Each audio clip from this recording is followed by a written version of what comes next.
everybody. You're listening to Hot 1240, Hot News Talk Radio Clutch with Keon Rose. Thank you for joining me today, giving me just a little slice of your day. You know that I appreciate you. SEC Media Days continue. Dan Mullen puts his foot directly into his mouth. We learn more horrific things about Joe Paterno.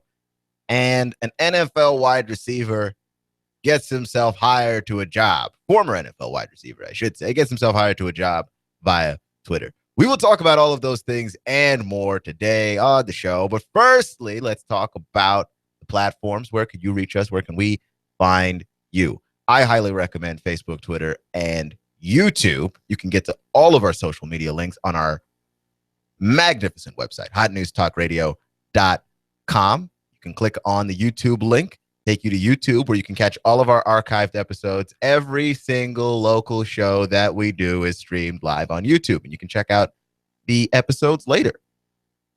Check them all out. You also can check us out on Twitter, Hot News Talk Radio. Search at Hot News Radio, and you can check me out personally on Twitter. I am at Sports Cloud, and on Facebook. Every single one of us interacts with you. So make sure to check us out. Hit the like button on Facebook if you'd like. There you go. That's how you find us. That's it. That easy. It's that easy. So I want to talk a little bit about the whole hubbub at the SEC Media Days today. Dan Mullen stole the show.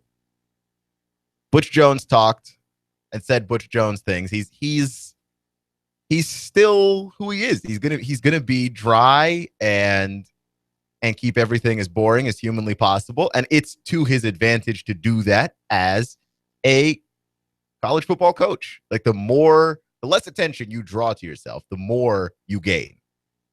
Typically. I mean, there's just a point where like you're Alabama and there's always going to be attention on you because you continue to win. But if you're not them, you don't gain anything from having more eyeballs on you. You have more expectations. You have more people expecting greatness week in and week out. Those little losses, those don't carry as much forgiveness as they used to before the expectations came. So Butch Jones openly kind of embracing his expectations, right? So there's that's changed about him. And Kirby Smart, this is his first rodeo at SEC Media Days. And he did not do what Dan Mullen did today, which was insert his foot directly into his mouth. Dan Mullen was taking questions on Jeffrey Simmons, a player of his who was involved in an altercation where he was caught on video hitting a young woman. And I remember before I went on vacation, and we actually talked about this, we did the video. It was horrible radio because I was basically trying to describe what it was that I was looking at on video. Did put the link up on Facebook if you wanted to find it, but I didn't. It wasn't great radio. But the point is that I was disgusted watching that video, is that he just so easily, despite being a very large defensive lineman, decided that he was just going to put hands on a young woman that really couldn't fight back. Like, it just really wasn't a fair fight in any definition of the phrase. And he still was admitted to Mississippi State. And Dan Mullen basically said today that he didn't have any control over that, whether or not Jeffrey Simmons was admitted to Mississippi State. He didn't have much control. The school had more control than he did, which is ridiculous. That's a comedy routine. That's the beginning of a comedy routine. A college football coach says that he has no power. Like, that's the beginning of a joke. It is about as ridiculous as a cowboy, a samurai, and a ninja walk into a bar. That is about that ridiculous. It doesn't make any sense. We know college football coaches control everything. You talk about politics, right? And you wonder, what kind of person do you even have to be the president of the United States? Like, to want that job, don't you have to be a certain kind of person? Of course you do. And the certain kind of person that you have to be president of the United States is more often than not a good person. You have to want to be in control of a large country with great military capabilities and understand that you're going to be putting yourself in a position where you will be deciding what the rights of people are and look like. Yeah, the kind of person that wants that job isn't usually a good person. And the kind of person that wants to be a college football coach wants to be in control of everything. That there is not one thing, one detail that's missed. I mean, you hear the stories about how meticulous guys like Tom Brady and Peyton Manning are. They're just players. They just have to worry about their position, their side of the football. Can you imagine how controlling the guy is that has to worry about the offensive side of the ball, the defensive side of the ball, special teams, practice, film study, all of it for everyone, always managing all the different personalities? The kind of person that even wants to put up with that is not the kind of person that sits back while Jeffrey Simmons is admitted to Mississippi State and, oh, well, I didn't know about it. That wasn't my call. How do you figure? Seriously. What kind of wool do you think we are wearing over our eyes if we're going to buy that? I mean, there's very few people as good at controlling every situation, quite like Nick Saban, but that's why he's a great coach. The Nick Saban has gotten to the point where he controls the media. He'll just freak out and throw a tantrum at the media just to remind the rest of us, like, yeah, no, the person controlling this room is him. Yeah, we got that. But Dan Mullen may not be any Nick Saban, but let's not get it twisted. That man controls what happens at that school for the same reason that you can't buy that Art Briles doesn't know anything that happened at Baylor. Nah, I'm just the fall guy. How do you figure? There's no way that something involves one of your players, or in this case at Mississippi State, one of your recruits, and you don't know about the process of admitting that guy. I mean, he has to think we're crazy. That's the only explanation. It is the only explanation. Like that is a joke that he would run that out there. I can't believe that. Like I honestly, I heard him say that and I couldn't believe it. That the interview with him, because I mean, the reporter's trying to ask follow-up questions and give him an opportunity to explain himself and explain what he's saying, and it's not working. Here's the line of questioning presented to Dan Mullen. If it's your wife or daughter, would you feel the same way about him? Mullen's response: I think he's a young man who deserves the opportunity. I have the opportunity to help mold him. Which, again, if this guy's not a 5-star, 4-star recruit, he doesn't get that opportunity. I hate it when coaches say that. This is not about the opportunity that you're giving the young man. And I do believe in giving people opportunities, and I do believe in giving people second chances. But if you wouldn't have given that guy that opportunity as a 2-star, then it's not about giving him the opportunity. This guy might help you win football games. You might keep that in mind later when we talk about Joe Paterno, because he says pretty much almost exactly that. Then he gets asked, if it was your family member, would you feel the same way? And he said, I don't think it would be my family in the video. I don't know if my family would be in that situation, which is a fantastic cop-out, but it's still wrong, right? Because if somehow your family was, it's a hypothetical. You're just going to have to play with it. If it was your family somehow, would that be acceptable? And you know it wouldn't be acceptable. You know it wouldn't be acceptable. The reporter then asks the follow-up question, why not? Anybody on the ground can be assaulted. And Mullen responds, honestly, I'm very strongly against any violence. I think the video does not really define who that young man is. I would hate for anybody for their life to be defined not only by 10 seconds of video, that is now all you get to do in life. You don't get an opportunity to get an education. You don't get an opportunity to be mentored by father figures when you don't have a father, which, again, would be great. This would be a great response if I believe that Dan Mullen actually believed that. Like 10 seconds shouldn't ruin your life. People tweet things all the time, say things on Facebook all the time. You don't deserve to have your life ruined because of something horrible that you did once. I get that. And if I believed for one hot second that Dan Mullen actually believed that, then it would be fine. I just don't believe that he believes that. Dan Mullen does not care that Jeffrey Simmons has a father figure.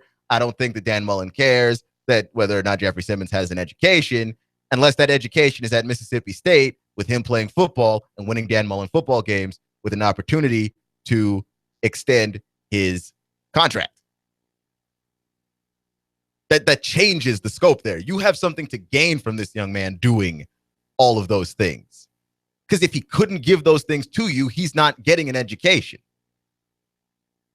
Otherwise, why not go out there into low-income communities and try and hook up other people who can't play sports with an education? Come on. This is about football. And just say that. The reporter then asks him, why only a one-game suspension? If that could not possibly be the biggest tell that this is about football, is that he got a one-game suspension for beating up a woman, just beating up some woman on a street. I mean, the whole situation did look weird and everything was crazy, but like there was no reason for him to do what it was that he did. That he chose to get involved and just beat up somebody. And that's crazy. And to only get a one-game suspension from that says that this is not about Simmons or his education or whether or not he learns anything new. This is about football. You give somebody a one-game suspension because you would like them to win games for you. You remember when Johnny Manziel was at Texas A&M, got that ridiculous half-game suspension? Why? Why would you do that? If you were trying to teach a lesson, there is no reason for you to give a half-game suspension. For what Jeffrey Simmons did, if what you wanted was to teach a lesson, if you wanted to be a father figure and actually help the guy grow, then a one-game suspension would not be what's in order here, but you need him available for the maximum amount of football games that you have that he can help you win. And Mullen's answer was that was all a university-based decision. Make sure it was not based on football. The university wanted to make sure it was a university-wide decision. So now we're introduced with one of two horrible options. One, Dan Mullen is lying to us. He is just standing there and lying through his teeth, which I do think that is the option that is happening here. He's lying about the amount of power that he has in a situation like that to suspend a player. But the other option is the school decided to do this to keep Dan Mullen out of the decision, to put football first. They decided on their own to put football first, which is somehow worse, actually. If it's Dan Mullen putting football ahead of actual real life, that kind of makes sense, seeing as how he benefits from football over actual real life. The university's supposed to benefit from actual real life, though. For the university to go ahead and put football ahead in the decision-making process, I mean, is Dan Mullen just doing this so that he gets to go all Pontius Pilate, keep his hands clean, be removed from all culpability of this decision-making? Because he benefits from it either way. And the school benefits from it too. And there's just a point where if we put football ahead of real life, have we not gone way too far? Because we certainly have. You're listening to Hot 1240, Hot News Talk Radio, Clutch with Keon Rose. And it kind of rolls me into this Joe Paterno story, which I thought we were done with the Joe Paterno things, mostly because it makes me incredibly sad to have to even kind of talk about it a little bit. Because you built Joe Paterno up to be this great guy. And as we know with all people, he had his flaws, but the flaws that he had resulted in kids being sexually abused. And there was an interview that was released where one of the victims, known as John Doe 150. So a lot of John Does with this one, and that's to speaking to how horrible this was and how long it went on. He basically said that he told Joe Paterno what Jerry Sandusky did, and Joe Paterno said, "I don't want to worry about that. I've got a football season to worry about," which just makes your stomach turn. But it also goes to show that this climate of football that we've had, where we just put football on top of everything and just make football the king of everything, it hasn't really changed. The vacating all of Joe Paterno's wins and all of those things, it hasn't really changed. Now, we have certainly different situations where you were talking about Baylor and the sexual assaults and Art Briles trying to hush it all and try and keep it all under wraps. Or you have the Title IX violations at Tennessee and Butch Jones, where you don't want to try and put those things behind us, because this is essentially the same thing that happened at Penn State. Okay, the only thing that makes Penn State worse is that those were kids. But that's in the same ballpark. Okay, we're still playing the same sport of football dominates everything. It dominates our decision making, and it causes us to put the pain and grief of others beneath the actual game itself, which is hard to talk about as a fan of football, but it's disgusting not to talk about it in that context. I mean, we talk about everything that football trumps. Football doesn't trump victims outside of football. Football trumps victims inside of football. When we talk about the brain damage that's happening to a lot of these players, and the fact that we have Vicodin and all sorts of pain pills being handed out, as many players who have retired have said, like candy. The football dominates our conversation to the point where we no longer care about real life. And there's something wrong with that. I mean, there's something really, truly wrong with that. You're listening to Hot 1240, Hot News Talk Radio, Clutch with Keon Rose. I'd like to change gears just a little bit because I need to talk about the Olympics. And I need to talk about the Olympics for two reasons. One, are we still doing the Olympics? Like, the list of reasons why we should not be doing the Olympics is so long. It's almost terrifying. You've got that Zika virus. Zika virus is a very good reason to not do the Olympics. And yet we're still doing the Olympics. The economy of Brazil is in shambles. The infrastructure of Brazil is also in shambles. All of that wonderful transportation that they were supposed to have finished for all of the Olympic guests, yeah, they're not done. They're actually not finished. So you've got all of those wonderful things.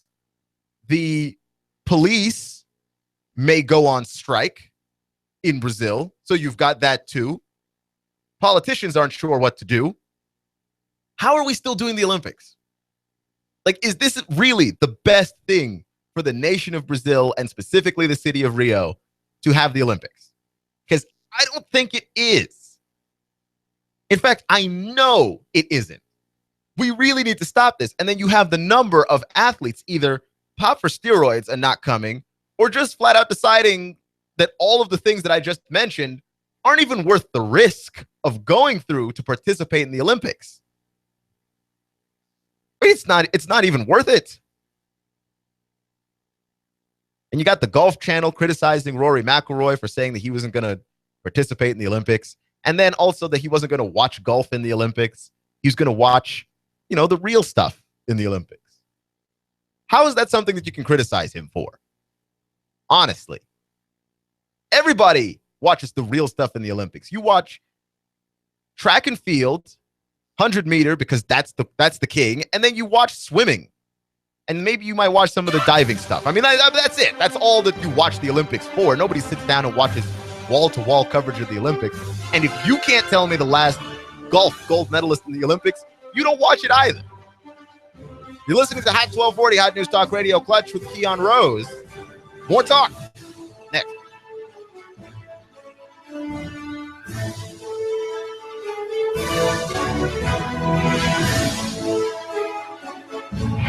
I'm blowing everything up. We're starting over. I'm doing a new show. I want guys who push it to the middle of the table and go over the top. Take a risk, fail miserably. I'm right, and I'm not wrong, and I'll never back down. Conflict works. Allow it. It's The Herd with Colin Cowherd. Right here and everywhere. Noon Eastern. You give us 12 minutes and 40 seconds. We'll give you Chattanooga and the world. News Talk 1240. You and I know that real men are prepared for anything. You know what I'm talking about because you're a Take Charge guy. Everyone's talking about Grimm's Tactical, featuring first responder gear, survival gear and equipment, Voodoo Tactical, Leapers. For personal protection, Grimm's Tactical features non-lethal personal protection gear, AR/AK parts, knives, canning and dehydrating equipment.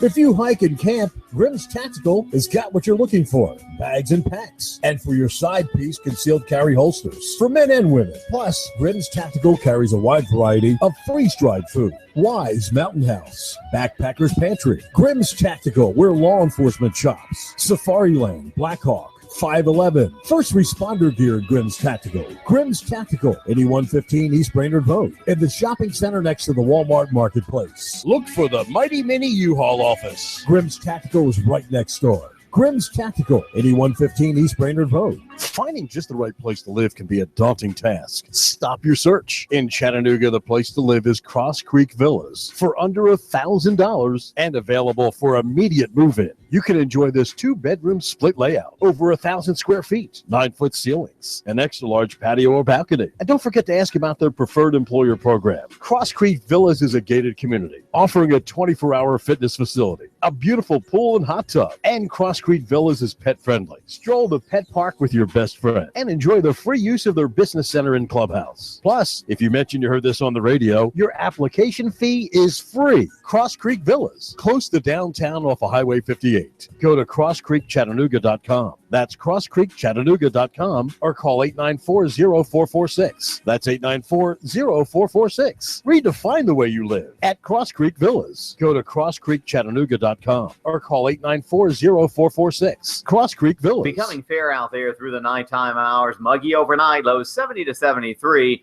For Wednesday, a hot and humid day with lots of sunshine, a little drier as well, highs into the lower to middle 90s. Continued hot back into the 90s with a late shower or storm possible Thursday.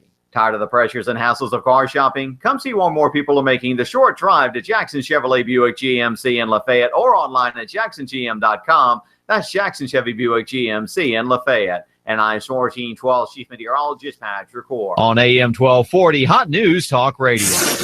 You give us 12 minutes and 40 seconds, we'll give you Chattanooga and the world. News Talk 1240. Hot 1240 Hot News Talk Radio with your Hot News Now update. A shooter on the loose. Around 11 o'clock Monday, police received a call from an anonymous caller about a person in the street with a gun. Police responded to the area and did, in fact, find a person in the street with a gun. They chased him down, and shots were exchanged. He then left the scene. The suspect is still on the loose. Details are limited. The Chattanooga Police is asking anyone with any info to call 423-698-2525. The woman whose body was found at the College Hill courts on the 4th of July was indeed strangled, according to an autopsy report. Family members found the body after checking on their 23-year-old daughter, Isha Bearden, after she had been missing for several days. The victim had several cuts on her head and neck and a ligature mark across her neck, indicating strangulation.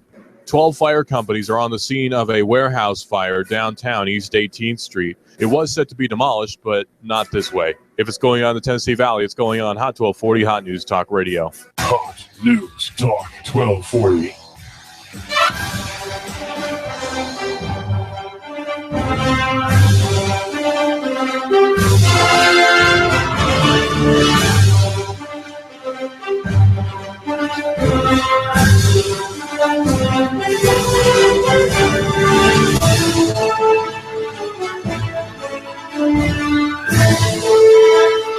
So I was telling you yesterday, I got off the plane from Jamaica, and the world changed. The world changed. The NBA changed for sure, but the entire world changed. There was so many more shootings and things in like the 2 weeks that I was gone. I was not gone long enough for the world to have changed this incredibly drastically, and to the point where the entire conversation on social media about all of the shootings, and we're talking about the Black Lives Matters movement, and if people standing up for the men who had been killed in the line of duty, the police and civilians, and we're just going around in circles on this thing like that. All of that stuff happened by the time I came back, and it's a little bit disturbing to me, only in as much as when I think about how quickly things can change, I think about it in regards to when you see sports, right? Because I look through things in the lens of sports. It's a very good way to look at things in life. Some people may not necessarily agree with that, but I think it's a pretty good way to look at things in life, which is that it follows its own set of rules, but it mimics life in a certain way. So when it comes to how quickly the NBA changed, let's say, where you just have a Chicago Bulls team that doesn't look anything like the team that was there last year. You have a Knicks team that doesn't look anything like last year. You have a Warriors team that no one would have suspected outside of, I guess, Adrian Wojnarowski would have added Kevin Durant, that added Kevin Durant. Things change so quickly. And I think that reminder, it to me was interesting how it mirrored real actual life there. The people, I did not think that all of this could happen this quickly. And yet here I am, both apparently having to fear for my life from the police and watching an NBA that I no longer recognize. But the parallels there to me as to how quickly all of that stuff happened. Things can change near instantly. And we're living through events that almost feel like they're repeating themselves. I just find that to be very, very crazy and also very, very interesting. You're listening to Hot 1240 on News Talk Radio, Clutch with Keon Rose. This is a sports show, and we talk about sports and stuff. And one of the things that I'd like to talk about is the home run derby last night, because Giancarlo Stanton did something in hitting the 61 home runs, crushing the previous record of 41 home runs in the home run derby last night. That proves that having one skill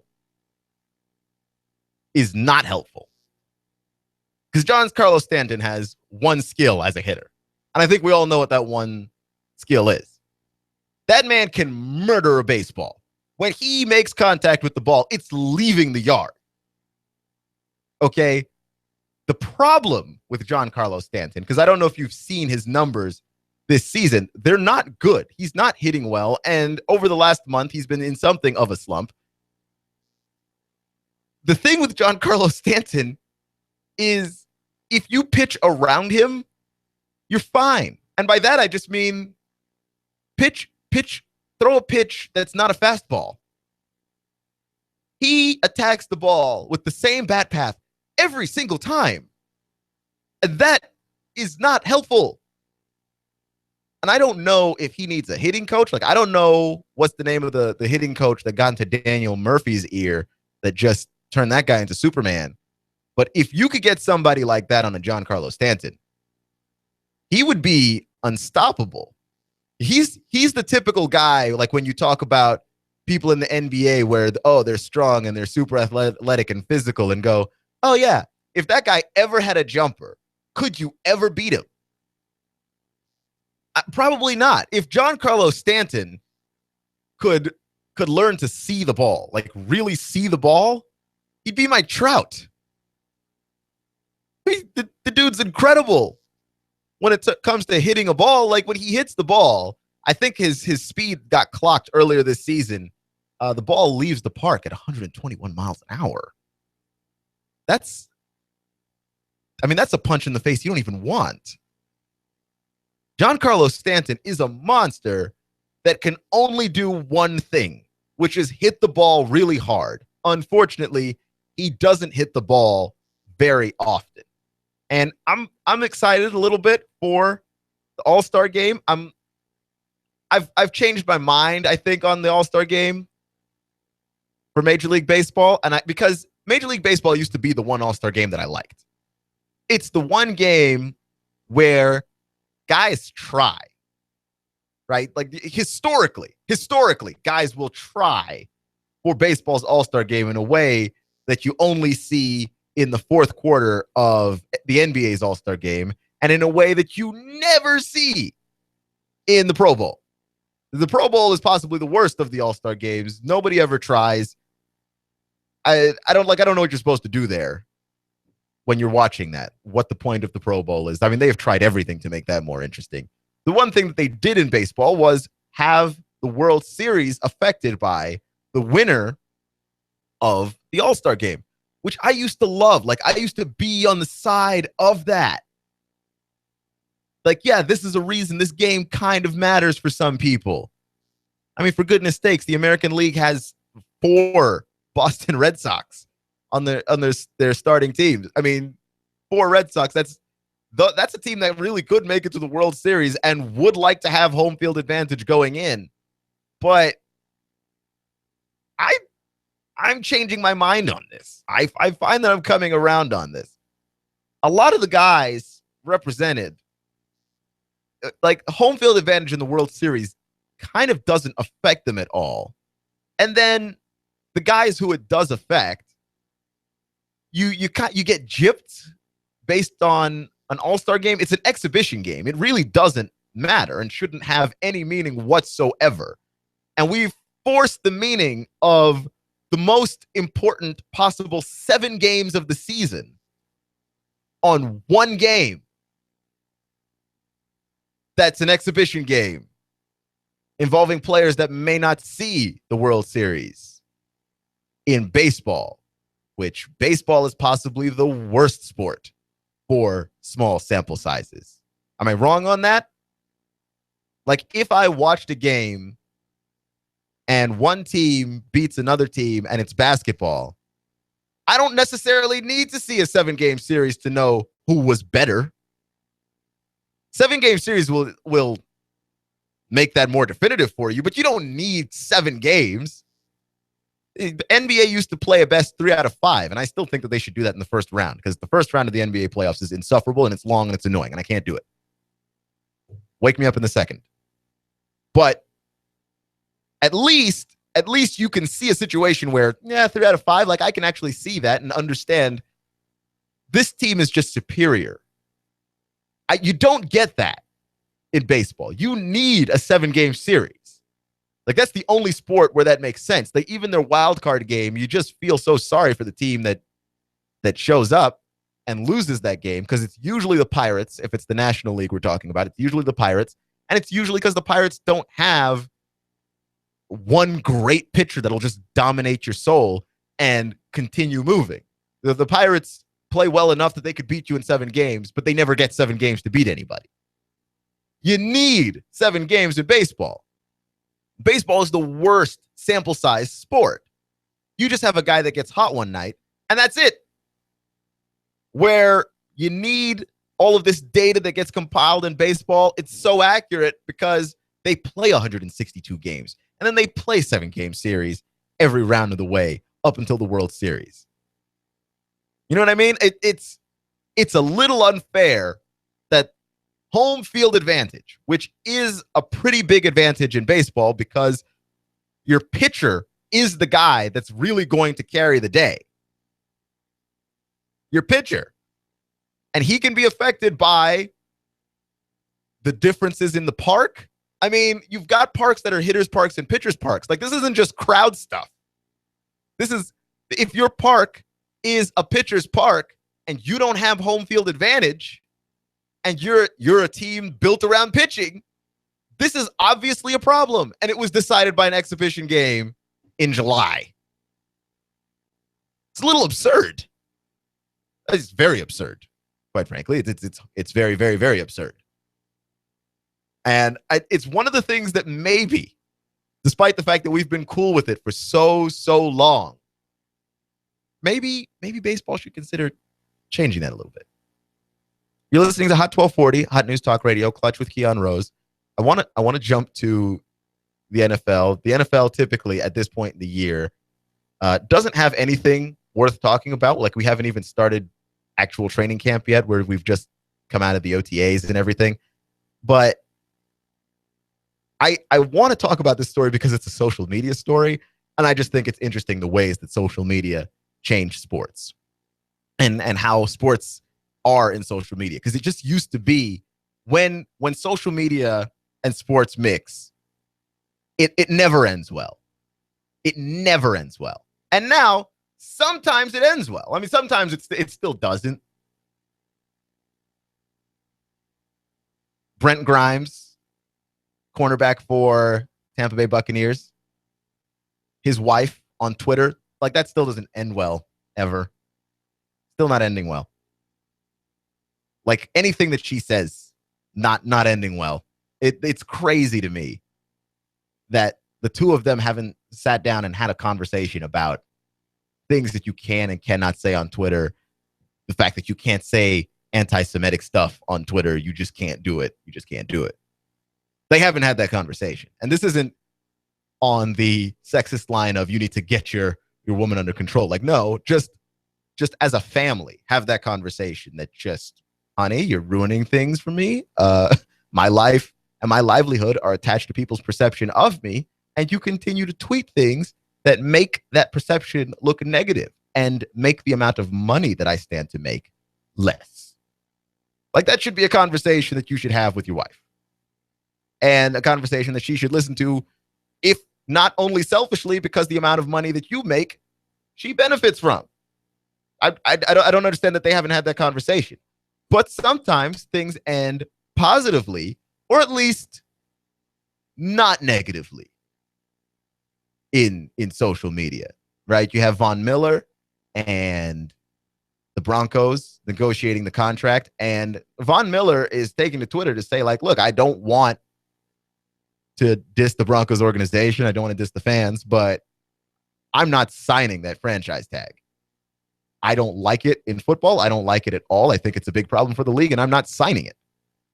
I've got no problem with him taking social media to do that. Instagram, I don't know why you'd go to Instagram for that. In fact, I don't know why you would go to Instagram for anything.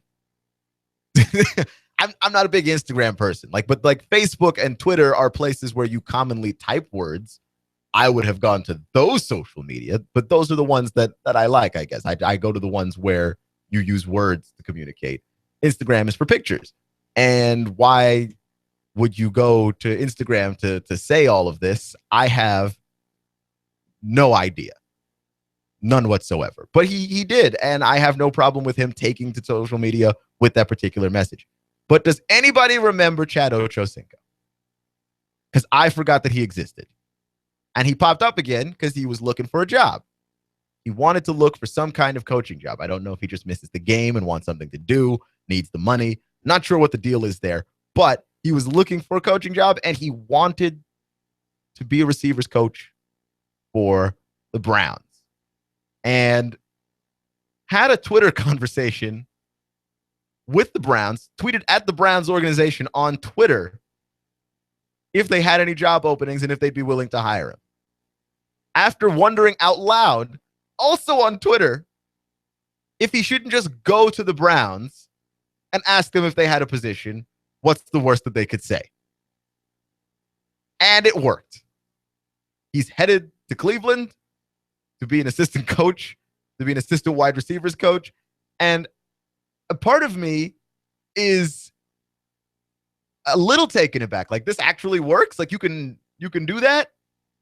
Is this one of those things where it's sports being weird and this can't work in real life? Or is it one of those things where No, that's something that actually works. Like if you tweeted at somebody that you wanted to employ you,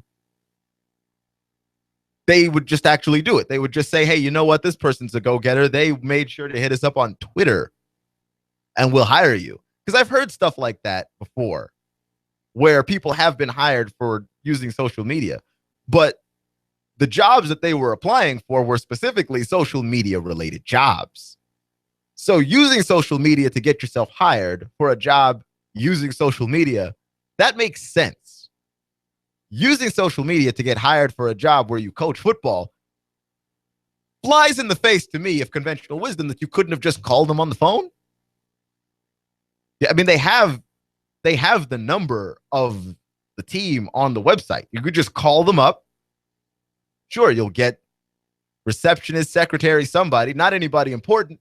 But I'm sure that if you tell them that you are Chad Ochocinco and that you're interested in coaching, in filling a position of need, that somebody could have gotten something worked out for you. And that you didn't necessarily have to go to Twitter to get yourself hired. I mean, it just seems like one of those, I was bored one day and I wanted to see if I could do it. And then he did it. And I don't know whether or not to be flummoxed or impressed because I've seen the way that social media has evolved around sports, all the way down to LeBron's really weird tweets. LeBron would just tweet stuff cryptically at people, and it's weird in as much as it's the most passive-aggressive thing that he could have done, but it worked. And I want to disparage it, and I want to say the problem here is that we have just gone way too far with our desire to connect every part of our lives to social media. We might have gone too far, but the issue is it keeps working. Every time somebody does one of these weird social media things, LeBron James does weird social media stuff, the team pulls together, they go on a little bit of a winning streak. He does more weird social media stuff, the team pulls together and they win a title. Chad Ochocinco wants to know if he can have a job on Twitter. He has a job. I mean, even Brent Grimes isn't out of the league for all the stuff that his wife is saying, which I think is great. that he's not being punished for those things, because like if you go out there and read some of the things that Miko Grimes is out here tweeting, A, she might be a crazy person, and B, I don't know if I could really hire the man who couldn't just have that conversation with his family. Like it's not even just like it's your wife thing. It's if it's your son out there tweeting all that stuff, like your mom or your dad or your uncle. Like, could you just ask that person to just cool it like a little? Just go easy on it just a little. Like Connor Cook, the former quarterback of Michigan State, entered the NFL draft, and a lot of people had problems with him off the field. There's a lot of off the field issues with that guy. But you could kind of see where they come from because his dad was all over social media just saying the worst things. And it's just one of those situations where you can't have a conversation with dad and go, hey, dad, I need to look like a responsible adult. And when you tweet these things, I don't look like a responsible adult. And I need your help to not ruin my life. I feel like your family should listen to that. And I understand the family, they can be hard-headed. They can be hard to deal with sometimes. But I know that if I ever needed my family to stop saying things on social media that were ruining career opportunities for me, I feel like they would do that. I mean, I don't have 100% proof, but I feel like that's something that they would be willing to do for me because they love me. And I think that is something that you might want to discover there if you're Connor Cook or Brent Grimes or whoever. If you have a loved one that cannot stop on social media, they just cannot stop, you need to have that conversation with them or sneak in and delete their account. And then just say they got hacked. Because those are your only two options, obviously. You're listening to Hot 1240, Hot News Talk Radio, Clutch with Keon Rose. That's me. Thank you for joining me today, giving me just a small slice of your day. You know that I appreciate you. Here's the deal. We are on so many different platforms. So many. Where can you find us? People ask all the time, where can you find us? Here's where you can find us. Facebook, Twitter, and YouTube. If you don't want to search each of those out in an individual tab, which I can totally understand, go to hotnewstalkradio.com and click on any of the links. You can click on YouTube to listen to our archived shows. We never call them old. You can go to Facebook, like our page, and also check out some of our behind-the-scenes videos. You can stream our show live from hotnewstalkradio.com, or you can click on the little radio plugin on our Facebook page and stream the show live from there as well. You can also check us out in the TuneIn Radio app. Again, that's the TuneIn Radio app, free for your Android phone or your Apple phone. Whatever app store is your favorite, simply search Hot News Talk Radio in the app, give us a favorite, and press play, and you'll have Hot News Talk Radio everywhere you go. I want to talk a little bit more about the Olympics because I'm really not sure we should do it. I really don't think we should do it. This has been the drum that I've been pounding for months. And I remember the Olympics in Sochi and all of the weird stuff that happened there and how they tried to pretend like Sochi was fine and how that whole city was fine. And you had people going over and going, yeah, it's not as bad as they say it is. Meanwhile, you had wild dogs running in the streets, chasing people. And it was just a weird thing that you have the Olympic Committee setting up the Olympics and sending people to a place that's clearly not ready to have the Olympics. Okay. And one of the things that I missed about Rio is that we have water events. We have a lot of water events. And there was a river that was supposed to be used in the Olympic events, and it was mostly fecal matter. That river was mostly fecal matter. And the Olympic Committee said, no, we'll have it fine. It'll be clean by then. Yeah, it's still not clean. Is there any more indications that we need that we should just not be having the Olympics this year? Can we postpone it in any way? Is that at all possible? Because I really, really think that we should strongly consider not having the Olympics.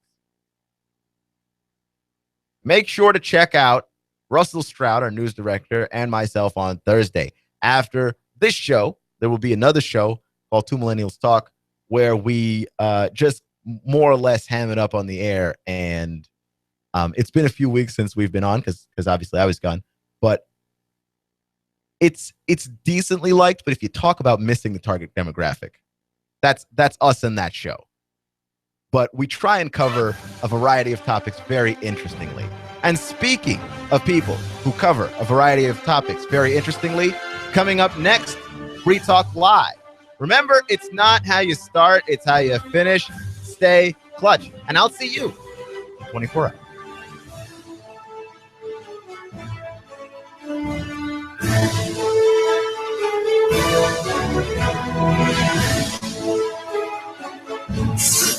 You give us 12 minutes and 40 seconds, we'll give you Chattanooga and the world. News Talk 1240.